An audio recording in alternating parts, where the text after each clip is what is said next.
नमस्ते दोस्तों, आज के इस वीडियो में आपका स्वागत है। दोस्तों, आज हम एक इंट्राडे स्ट्रेटेजी के बारे में बात करने वाले हैं। एक ऐसी स्ट्रेटेजी जो हमें रेगुलर प्रॉफिट दे सकती है। और इतना ही नहीं, ये स्ट्रेटेजी बहुत ही सिंपल है और इसको यूज़ करना बहुत ही आसान है। आइए दोस्तों, अब हम इस स्ट्रेटेजी के बारे में बात करते हैं। दोस्तों, सबसे पहले हम इस स्ट्रेटेजी में जो लॉजिक है उसे समझ लेते हैं। दोस्तों, इंट्राडे ट्रेडिंग में दो चीज़ें बहुत ही इंपॉर्टेंट होती हैं। पहला है ट्रेंड और दूसरा है मोमेंटम। अगर हमने इन दोनों को सही तरीके से पकड़ लिया तो हमारा आधे से ज़्यादा काम हो गया समझो। आइए दोस्तों, अब इन दोनों को एक एक करके समझते हैं। पहले ट्रेंड की बात करते हैं। जो पुराने ट्रेडर हैं वो तो जानते होंगे, पर जो नए ट्रेडर हैं उनके लिए थोड़ा एक्सप्लेन कर देता हूँ। दोस्तों, ये हमारे निफ्टी का चार्ट है। ये लाइन चार्ट है, इसलिए निफ्टी हमें इस तरह ऊपर जाती हुई दिख रही है। और ट्रेंड को समझेंगे। दोस्तों, कुल मिला के ट्रेंड तीन तरह के होते हैं। ये देखिए दोस्तों, यहाँ पर हमें तीनों ट्रेंड दिख रहे हैं। सबसे पहले होता है अप ट्रेंड। ये देखिए दोस्तों, यहाँ पर ट्रेंड ऊपर की तरफ जा रहा दिखता है। तो अप ट्रेंड का डेफिनेशन होता है हायर टॉप हायर बॉटम। इस चैनल में प्राइस चलता है तो इसे कहते हैं अप ट्रेंड। अप ट्रेंड में प्राइस जो होता है वो ऊपर की तरफ ज़्यादा निकलता है, नीचे कम आता है, मतलब बढ़ता ज़्यादा है घटता कम है। और डाउन ट्रेंड में उससे बिल्कुल उल्टा होता है। यहाँ देखिए दोस्तों, डाउन ट्रेंड में प्राइस नीचे की तरफ गिरता है और उसमें एक पैटर्न बनता है और उस पैटर्न को बोलते हैं लोअर टॉप लोअर बॉटम। मतलब कि डाउन ट्रेंड में प्राइस घटता ज़्यादा है बढ़ता कम है। और तीसरा ट्रेंड होता है रेंज बाउंड। यहाँ पर देखिए दोस्तों, और एक यहाँ पर भी छोटा सा रेंज बाउंड ट्रेंड बना हुआ है। रेंज बाउंड ट्रेंड में क्या होता है कि प्राइस एक ही रेंज में ऊपर नीचे घूमता रहता है। तो ये हो गई ट्रेंड की बात। आइए दोस्तों, अब हम मोमेंटम को समझते हैं। मोमेंटम किसे कहते हैं? दोस्तों, जब प्राइस एक ट्रेंड तय कर लेता है कि मुझे इस डायरेक्शन में जाना है, तो फिर जिस फोर्स से उस डायरेक्शन में आगे बढ़ता है उस फोर्स को मोमेंटम कहते हैं। अब मोमेंटम को समझने के लिए हमें दो चीज़ें समझना जरूरी है। एक होता है ब्रेकआउट और दूसरा होता है ब्रेक डाउन।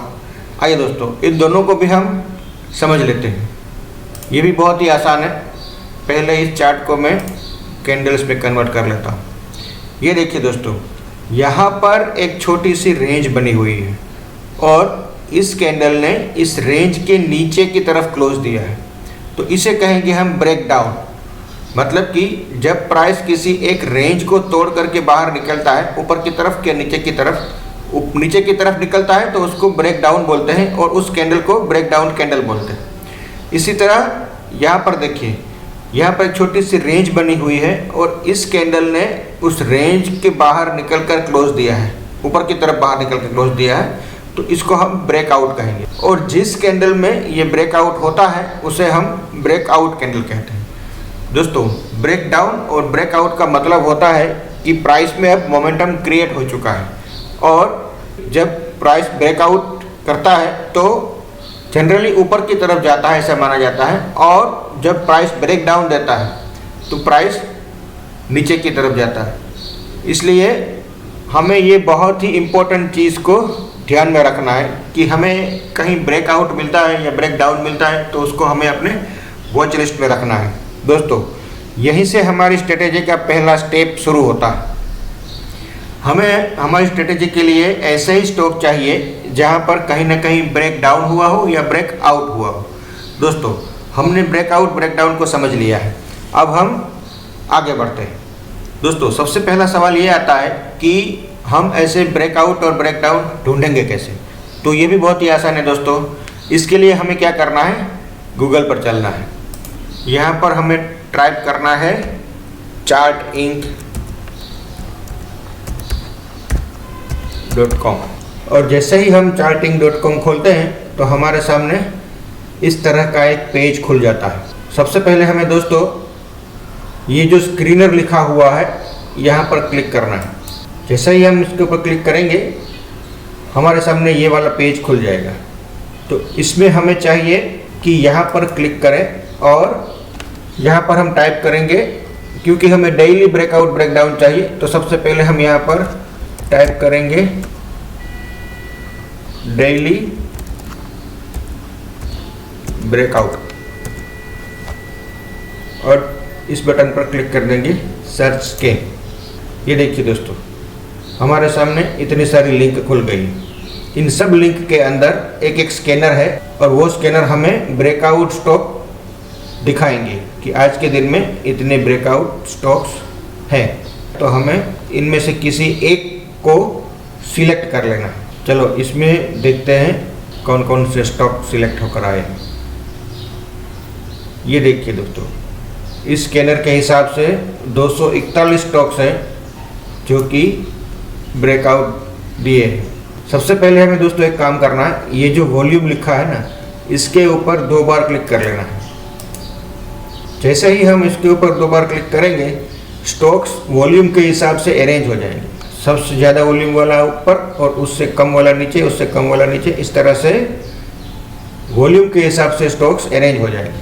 अब हमें एक एक करके इस सब स्टॉक के चार्ट देखने हैं और हमें ये ढूंढना है कि हमने जैसे कहा वैसे एकदम क्लियर ब्रेकआउट वाला स्टॉक कोई है तो उसे अपने वॉच लिस्ट में डाल देना। ये जेपी पावर को छोड़ देते हैं, बहुत छोटा प्राइस है इसका। टाटा मोटर को देखते हैं, इसका चार्ट खोलते हैं। ये देखिए दोस्तों, यहाँ पर ब्रेकआउट तो है। वह इससे तो इसने कल ही ब्रेकआउट दे दिया था, लेकिन आज इसने लाल कैंडल बनाया हुआ है, इसमें रेड कलर का कैंडल है, तो इसको हम सिलेक्ट नहीं करेंगे, इसको छोड़ देंगे। उसके बाद हम चलेंगे बैंक ऑफ बड़ौदा। ये देखिए दोस्तों, यहाँ पर एक मेरे हिसाब से एक क्लियर ब्रेकआउट है। क्यों? ये देखिए, इससे अगले वाला टॉप और उससे अगले वाला टॉप, इन दोनों टॉप के ऊपर इसने बंद दिया है और यहाँ पर भी एक छोटी सी रेंज बनी हुई है, उस रेंज को भी इसने ऊपर की तरफ क्लोज दिया है। इसलिए ये हमारे काम का स्टॉक है, इसको हम अपने वॉच लिस्ट में शामिल कर लेंगे। इस तरह से दोस्तों इन सारे स्टॉक्स के चार्ट को आपको खोलना है और एक एक करके देखना है और क्लियर ब्रेकआउट ढूंढना है। दोस्तों थोड़ा समय लगेगा, मेरे हिसाब से आधा घंटा अगर आप देंगे तो आपको दोनों तरह के स्टॉक्स मिल जाएंगे, ब्रेकआउट वाले भी और ब्रेकडाउन वाले भी। इस तरह से दोस्तों हमारा वॉच लिस्ट तैयार हो जाएगा और इस वॉच लिस्ट में हमारे पास दोनों तरह के शेयर्स रहेंगे। ब्रेकआउट वाले स्टॉक्स रहेंगे, वो रहेंगे बाय के लिए, और ब्रेकडाउन वाले स्टॉक्स रहेंगे, वो रहेंगे सेल के लिए। और दोस्तों आप अपने हिसाब से अपना वॉच लिस्ट बनाइए, मैं भी अपना वॉच लिस्ट आपके साथ शेयर करता रहूँगा। चलिए दोस्तों, अब हम आगे बढ़ते हैं और आ जाते हैं ट्रेडिंग व्यू के प्लेटफॉर्म के ऊपर। और ट्रेडिंग व्यू में यहाँ पर अगर आप क्लिक करेंगे तो आपको वॉच लिस्ट दिखेगा। ये वॉच लिस्ट जो है वो मैंने अपने स्टॉक्स के हिसाब से सिलेक्ट कर रखा है। इसका निशान दिख रहा है, उसके ऊपर क्लिक करना है। जैसे ही हम यहाँ पर क्लिक करेंगे तो एक विंडो खुल जाएगा। उस विंडो में यहाँ पर हमें अपने स्टॉक का नाम लिखना है। मान लीजिए रिलायंस हमें ऐड करना है, तो ये देखिए यहाँ पर रिलायंस इंडस्ट्री हमें मिल गया। उसके ऊपर हम क्लिक करेंगे तो रिलायंस इंडस्ट्रीज हमारे वॉच लिस्ट में ऐड हो जाएगी। चलिए अब आगे बढ़ते हैं। अब हम आ जाते हैं अपने चार्ट के सेटअप के ऊपर। सबसे पहले अपना चार्ट सेट कर लेते हैं और उसमें कौन कौन से इंडिकेटर ऐड करने हैं वो भी देख लेते हैं।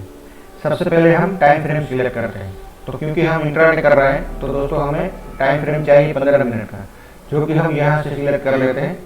ये जो डी लिखा हुआ है उसके ऊपर क्लिक करेंगे तो हम यहाँ से 15 मिनट सिलेक्ट कर देंगे। ये हो गया हमारा टाइम फ्रेम। अब हमें 2 इंडिकेटर भी ऐड करने हैं। तो इंडिकेटर ऐड करने के लिए हमें यहाँ जाना होगा। ये FX जो लिखा हुआ है इसके ऊपर हम क्लिक करेंगे तो एक विंडो खुलेगा। इस विंडो में यहाँ पर हमें टाइप करना है वॉल्यूम। दूसरा इंडिकेटर है VWAP, तो उसे भी हमें यहाँ टाइप करना है VWAP और इस तरह हमें सामने दिखेगा VWAP। तो उसके ऊपर एक बार क्लिक करेंगे तो यहाँ देखिए VWAP हमारा सेट हो चुका है। अब हम इस विंडो को हटा देते हैं और आगे बढ़ते हैं। ये देखिए दोस्तों, VWAP के लिए हमें 3 लाइन दिख रही है यहाँ पर। तो इन 3 लाइनों को हमें यूज़ नहीं करना है, इसलिए हम ये 2 लाइन जो ऊपर की है ग्रीन वाली उसको हटा देते हैं। तो उसके लिए हम जाएंगे यहाँ पर सेटिंग में क्लिक करेंगे और ये पहला वाला जो VWAP लिखा हुआ है उसको रहने देंगे, बाकी तीनों को इस तरह से निकाल देंगे। ये देखिए दोस्तों, ये हमारे पास अब एक ही लाइन बची है और इसी का हमें यूज़ करना है। तो दोस्तों ये हो गया हमारा चार्ट सेटअप तैयार। अब हम चलते हैं कैसे एंट्री करनी है इसके ऊपर। देखिए दोस्तों, एंट्री के लिए हमारे 3 कंडीशन हैं और ये 3 कंडीशन अगर फुलफिल होती है तो ही हम एंट्री करेंगे, अदरवाइज एंट्री ही नहीं करेंगे। यहाँ पर जो हमने स्टॉक सिलेक्ट किए हैं वो सारे स्टॉक्स ऐसे हैं जिनमें अगले दिन ब्रेकआउट आ चुका है या फिर ब्रेक डाउन आ चुका है, मतलब ये सारे मोमेंटम वाले स्टॉक हैं जो कि डेली टाइम फ्रेम में मोमेंटम इनमें क्रिएट हो चुका है। अब हमें ये देखना है कि इनमें से कौन से स्टॉक्स हैं जिनमें आज भी वो मोमेंटम कंटिन्यू कर रहा है। दोस्तों अब आ जाते हैं हम एंट्री के ऊपर। कैसे एंट्री करनी है ये देख लेते हैं।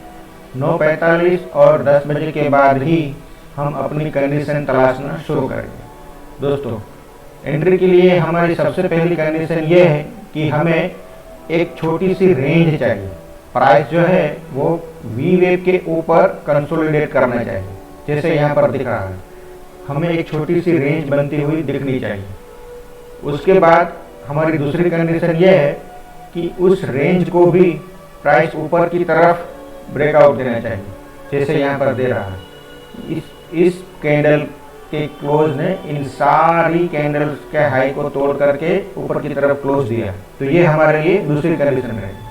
और तीसरी कंडीशन ये रहेगी कि ये जो ब्रेकआउट वाली कैंडल है उसका वॉल्यूम भी बढ़ा हुआ होना चाहिए। वॉल्यूम में भी हमें बढ़ोतरी चाहिए, कम से कम ये जो रेंज वाली कैंडल है उस कैंडल से तो ज़्यादा ही होना चाहिए। हम अगर इसको ब्रेकआउट नहीं मानेंगे तो इसमें तो पक्का ब्रेकआउट दिख रहा है और इसमें वॉल्यूम भी बढ़ा हुआ दिख रहा है और इन सारी कैंडल से ज़्यादा ही है।